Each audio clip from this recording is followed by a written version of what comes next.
ದೇಶಕ್ಕೆ ಯೋಧ, ನಾಡಿಗೆ ರೈತ, ಬಾಳಿಗೆ ಗುರು ಒಬ್ಬ ತಾನೆ.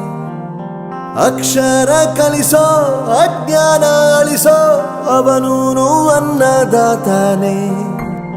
ತಪ್ಪು ಸರಿಯ ತಿದ್ದಿ ತಿಳಿ ಹೇಳಿ ಸಮಬುದ್ಧಿ ನಮ್ಮ ಚಿತ್ತ ಶುದ್ಧಿಯಾಗೋ ಹಾದಿ.